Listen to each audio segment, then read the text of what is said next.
Maya Hawke says the episodes for Stranger Things Season 5 are, quote, very long and play more like 8 movies.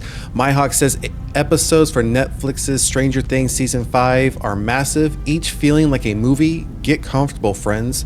So let's get to the details here. The end of an era is coming when Stranger Things Season 5 debuts on Netflix, bringing the strange horror of Hawkins to its conclusion. Stakes are at an all-time high for the Duffer Brothers to stick the landing, lest they suffer a Game of Thrones-like crash and burn as fans react to the finale. Speaking with the Pod Crush podcast with hosts Penn Bagley, Neva Kavalin, and Sophia Ansri, Maya Hawke, who plays Robin Buckley in the series, said fans can expect plenty to chew on this season is massive. Quote, we're making basically 8 movies, Hawke told the group. The episodes are very long. According to Maya Hawke, Stranger Things Season 5 production has been incredible to witness throughout 2024, with bold decisions about the show surfacing non-stop. The final season takes place roughly 3 years after season 4, explaining why the Hawkins kids are all grown up and still scared by their abnormal and traumatic past. So we're going to pause there for a second. So based on this last statement, the final season takes place roughly 3 years after season 4. So that's good that they took this into account, especially the fact, and we've talked about this before when we've reported on Stranger Things, especially with the final season coming up. One of the things I've mentioned especially with the TV series, we don't see it too often in movies, but we have seen it in movies, where you have child actors who play these reoccurring roles season over season, or film over film, and with these large gaps between seasons or between films, they age drastically, they age quickly, and them trying to play the same part and play the same age or just a couple months difference in age based on the story, it doesn't play out well. So if we take this statement for face value, it looks like they took this into account for this final season and are throwing in a significant time jump to help better make the audience a little bit more comfortable with the fact that how much older the kids are going to look in this final season. So I'm hoping they nail it. I'm hoping that it comes across well in these final 8 episodes, because again, otherwise it's going to be a bit of a tough thing. I mean, it was something when we think about films, it was something we saw, like the example I've given previously is like the Harry Potter films. When you compare that to the books, they're not supposed to be nearly as old as they appear to be in the films. Again, live action versus a book, I get it. However, you could always give it, similar to the Lord of the Rings treatment, try to film as many of these as back to back as you can, if assuming all the books or reference material is available, which with the Harry Potter series, it wasn't at the time. But with Stranger Things, you don't have any really reference material, right? You're creating a show. You could have possibly filmed as much as you could back to back if the scripts were ready. So something I hope is taken into account in the future with other properties. So, quote, they are very intense and serious about the quality of the continued writing, and so it takes a long time to write each season and a long time to shoot them, which we know this last season took, I think, over a year, taking into account the writer's strike, the actor's strike, a year to film it, so that didn't help matters either. Speaking of episodes, we recently learned the titles of the final chapters to come, including The Crawl, The Vanishing of, name redacted, The Turnbow Trap, Sorcerer, Shock Jock, Escape from Alcatraz, The Bridge, and The Right Side Up. Everyone involved with the show is keeping details close to the chest, careful not to reveal any spoilers before what could be the most prominent series launch in Netflix history. So this goes on just to talk a little bit more about the characters. Again, nothing we haven't already seen and talked about if you're a fan of the show. I'll say it's I'm new to the show. Again, I know of the show. Here at Reign of Horror, I've been recently exposed to the show. Just watched episode 1 of season 1. last Friday. Definitely something where I feel like you gotta pay attention just on that first episode to stay on top of what's going on. A lot of moving parts, but again, I know of the show, I know about the show, just never watched the show. Now that this is the final season, it might be time to binge watch the first 4 seasons and get ready for this 5th one before it comes out next year. Thus far, I mean, it is obviously down my alley. I'm a horror fan. I love, these types of shows. So I am definitely going to give it a try. Like I said, I just got exposed to it this past Friday. So I will be giving my reactions as I watch the episodes in the coming days and weeks. Again, ahead of season 5. But I am glad to see that if they are treating this last season as more cinematic, if we're getting an opinion that each episode is treated more like a movie than a TV episode, that might add a bit more to the viewing pleasure, I think, overall, right? Because again, I think you whether how it's filmed, I know these episodes are expensive to do. They've gone up in the millions each year. I think this year for season 5, they're either $8 to $10 million an episode, so they're not cheap. So you would think outside of what they're spending on cast, they're going to be throwing quite a bit at the actual making of the episode itself. So we'll make sure to check this out. But we're going to be binge watching seasons 1 through 4 here shortly.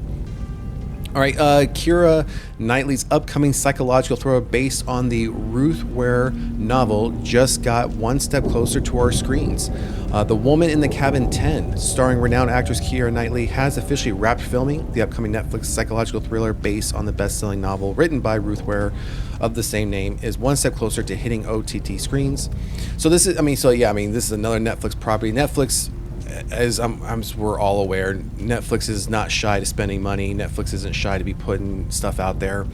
However, I know there's this author has other content out there, so I'm interested to see if this one happens to be successful, if they continue down the path and working with this author to bring more of her works to live action through Netflix, or maybe even potentially sell it off to bring it to the theaters. Again, I'm sure it's just going to depend on how successful this first one is. On November 29, 2024, David Ajali, one of the cast members of The Woman in Cabin 10, took to his Instagram to share the news that the filming of the highly anticipated Netflix film had officially wrapped. The film was directed by Simon Stone, who co-wrote the script alongside Joe Shrapnel and Anna Waterhouse. The film's plot revolves around a journalist on a luxury cruise for a travel assignment who witnesses a passenger being tossed overboard on a fateful night. The journalist was made to believe that she was delusional about what she'd seen, with all fellow passengers agreeing to do the same. The official synopsis of the film ends on a chilling note, setting the anticipation at an all-time high in the following words.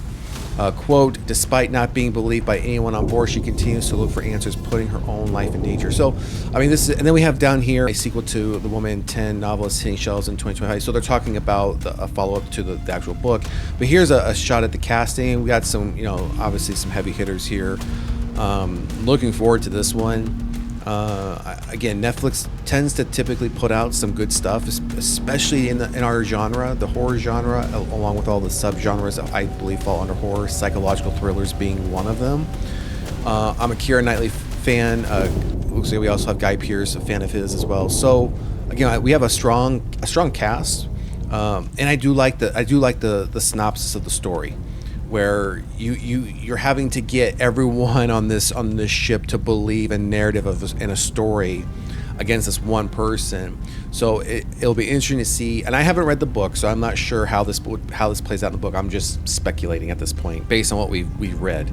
Is that do things start to unravel, right? Do people start to slip up in their storytelling? Where I'm assuming Keira Knightley is the one that's being told she's going crazy, where she starts to catch people in lies, or she starts to catch people slipping up. So it'll be interesting to see how this plays out.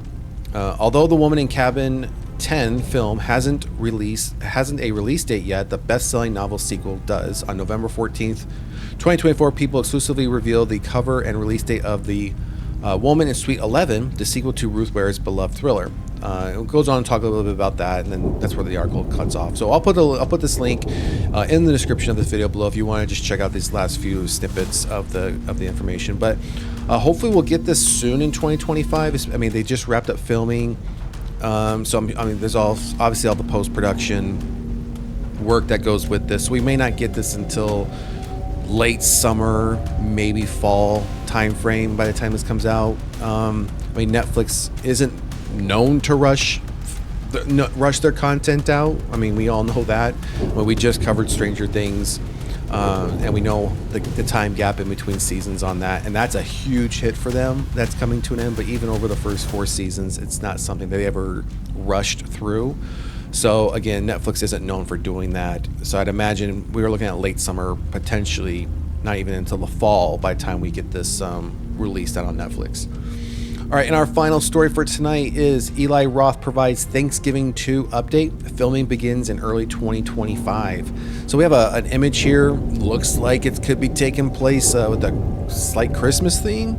Eli Roth's slasher Thanksgiving introduced the world to mass killer John Carver last year, nearly 20 years after the concept was originally teased with trailer as part of the Grindhouse double feature experience. We won't have to wait quite as long for more of Roth's Thanksgiving, with Sony's TriStar recently announcing that Thanksgiving 2 is coming in 2025. Eli Roth and Jeff Rendell are back to write the screenplay for the upcoming slasher sequel, and Roth provides a fresh update on Thanksgiving 2 in a new chat with IndieWire.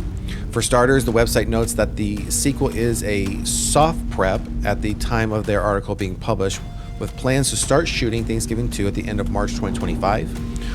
Roth teases, quote, "We're upping the ante, but we are not going to do it with more money. That keeps it tight and lean and mean and forces us to make decisions. There's a lot of setting up that we did in the first one that we don't have to deal with now. It can just be all payoff." Quote, "I've come up with stuff that is going to be a challenge," Roth adds, "and I want it to be a challenge to pull off, because if we come up with the stuff that I think will make the best kills, I'm going to do it like I'm never going to make another movie again." End quote. So what we can expect from Thanksgiving 2 is probably going to be a continuation of the first movie, with both Nell Velarque and Rick Hoffman expected to reprise their roles. Velarque played final girl Jessica, while Hoffman played her character's father, Thomas Wright. Then stay tuned. This is the poster. I'm assuming they're teasing, and it says down here, "Thankful night, deadly night. He tags when you've been naughty." So it looks like they could be going with a Thanksgiving. If it's picking up where the last one left off, or moving from Thanksgiving right into a Christmas, which is interesting because we're calling it Thanksgiving 2, yet we're going with the Christmas theme. So I will say I've seen the first film. I wasn't a fan of the first film. Some of the kills were good, but overall, end to end, I wasn't overly impressed with the first film. Now, it could be one of those things where I've said in the past, I'll watch a movie, I may not care for it or like it, I'll wait a period of time, I'll watch it again, and then I might start to like it, it might start to grow on me. So I am willing to give the first one a second chance when we get closer to this one being released, to then, kind of prepare me to going into this one, especially if it's a continuation. But I didn't like the first one. I will, of course, give the second one a chance. I'll give any film, any TV series a chance to support, definitely to support our genre. But again, it'll probably be until we get Thanksgiving 2 a date and a release for me to go back to the first film, because again, it just wasn't for me. So anyways, all right, everyone, that's going to do it for tonight. I appreciate you taking a few moments of your time and spending it with me here at Reign of Horror. If you haven't done so already, please like, share, and subscribe to the channel. Definitely helps us out. Leave a comment in the comment section. Let us know what you think about tonight's topics. Stranger Things Season 5. Are you ready for it? The Woman in Suite 10. Are you looking forward to this one from Netflix? And Thanksgiving 2. Looks like we're going into a Christmas theme. Do you agree with that or not? All right, let us know down in the comment section, and we will catch you at the next one. Peace.